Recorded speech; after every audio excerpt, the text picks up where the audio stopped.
Tiens, une maison qui vole. Mais pas d'affolement. Nous sommes sur un chantier de construction un peu spécial en région de Charleroi. Ici, en une journée, une maison d'environ 120 mètres carrés va voir le jour.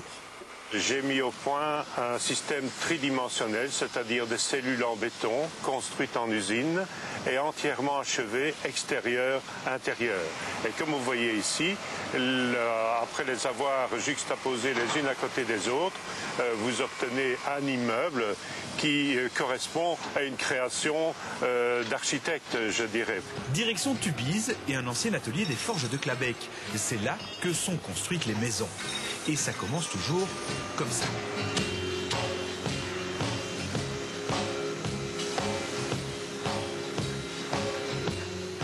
Le béton est coulé dans des moules. Et chaque face ou chaque mur, si vous préférez, est ainsi réalisé.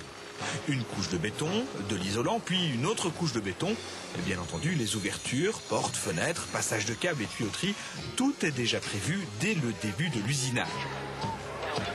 Une fois les parois sèches, il n'y a plus qu'à assembler les 6 faces du module et ensuite... Bon, c'est un quart de maison, donc en cours d'assemblage et dans lequel on va faire un maximum de finition en usine.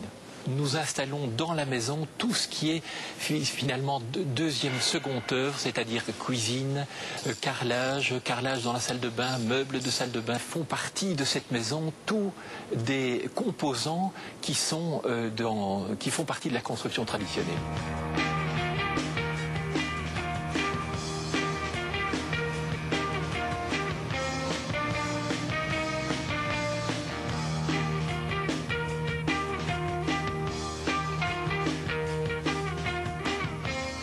Et voici ce que cela peut donner une fois emménagé.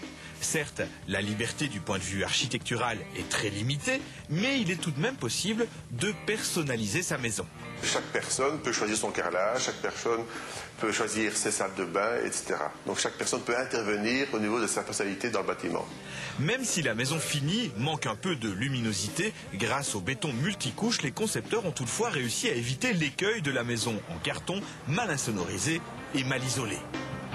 On obtient des coefficients d'isolation thermique qui sont de K 40. Il faut savoir que les normes actuellement c'est K 55. Donc plus c'est bas, plus c'est isolé.